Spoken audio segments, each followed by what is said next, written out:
Сәлеметсіздер ме білім алушылар? Бүгінгі біздің тақырыбымыз ВИЧ анықталған кездегі санитарлық көмекті көрсету.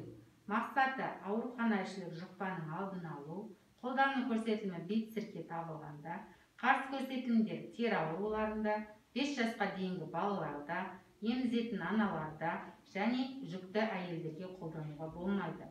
Дайындаймыз. ВИЧ жеңілдікке қарсы жиынтықты, 2 ыдысымызды, қолғапты, лупаны, дәке тампондарын, пинцетімізді, сусабын, педикулициттердің бірі антибит, веда секілді педикулициттер дайындалған және 6%-тегі сірке қышқылын дайындап аламыз. Тісі жиі тарақты, жіпті, пленка қапты, диез ерітінділерді номер 1-2 ыдыстағы қауіпсіз жоюға және кәдеге жаратуға арналған контейнерлерді, цинкпен қапталған шелекті өзімізге және науқасқа алжапқышты дайындаймыз. Және ақ парақты форма 058 сізге шұғыл хабар беретін құжатты және ауруханашілік жұқпаны есепке алатын журнал 060 форманы дайындап аламыз. Іс-әрекет алгоритмі науқасқа ем-шара барысын түсіндіріп, келісімін аламыз. Сәлеметсіз бе? Менің есімім Арайлы. Сізге қазір дәрігердің тағайындауы бойынша ВИЧ жеңілдікті анықтаймыз. Келісіміңізді бересіз бе? Келісімін алып болғаннан кейін қолымызды 111 бұйрыққа сәйкес антисептиксіз және антисептик деңгейде өңдейміз.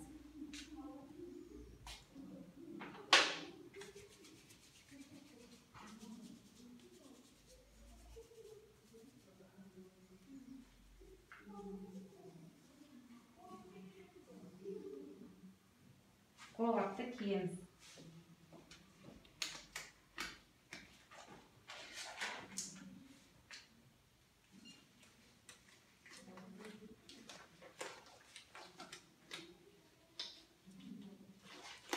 Өзімізге және науқасқа алжапқышты тағамыз.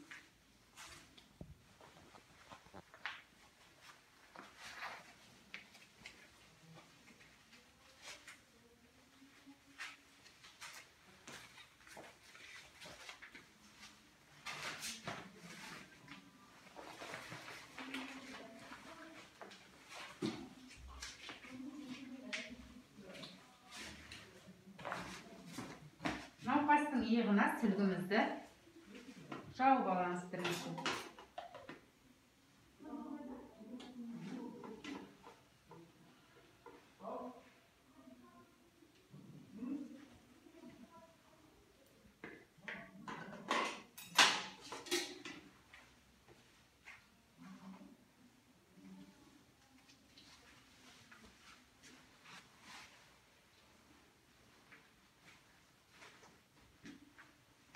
Номер 1-ші ыдысқа педикулициттердің бірін құйып аламыз.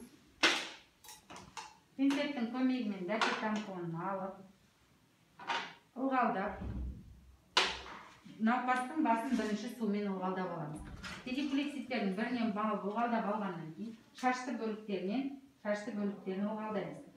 Қысқа шаштар түбінен ұшына қарай, ұзын шаштарды ұшынан түбіне қарай өңдейміз, ылғалдаймыз. Ылғалдап болғаннан кейін дәке тампон цинкпен қапталған шелекке тампонымыз. Полиэтилен орамалымызды аламыз.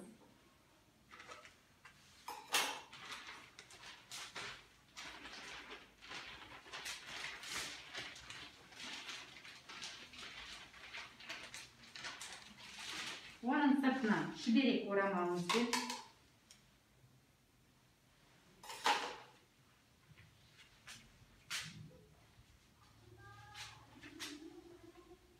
педикулициттердің бірі қандай, мысалы антибит сусабынымыз болатын болса, соның нұсқаулығына байланысты жарты сағат болса, жарты сағатқа 10 минутқа, 5-10 минутқа көп қоямыз. 5-10 минуттан кейін белгілі уақыт өткеннен кейін шашты бөлігінен орамалымызды алып, пленка қақпа саламыз. Басын жуып, одан кейін сусабымен жуып, құрғатып аламыз. Сүлгінің көмегімен құрғатып аламыз. Пленка қапқа саламыз. Екінші ыдысымызға сірке 6% сірке қышқылын құйып алып, дәке тампонның көмегімен шашты бөліктерді сірке қышқылымен дымқылдап аламыз. Болғаннан кейін цинкпен қапталған шелекке салып, полиэтилен шүберегімізді алып, басын 20 минутқа қалдырамыз.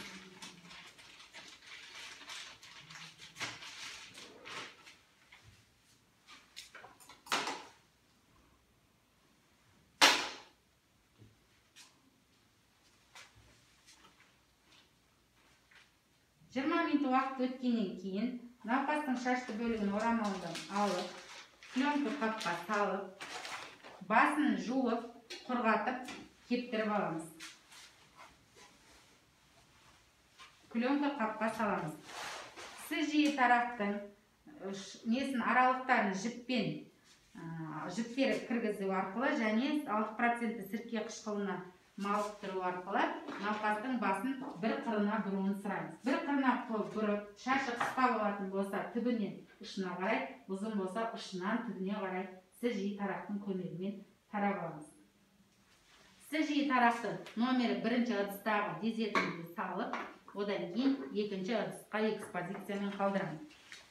Ақ қағазымызды цинкпен қапталған шелекке салып, өзіміздің алжапқышымызды және науқастың алжапқышын 15 минут аралығында 2 рет өңдеп аламыз.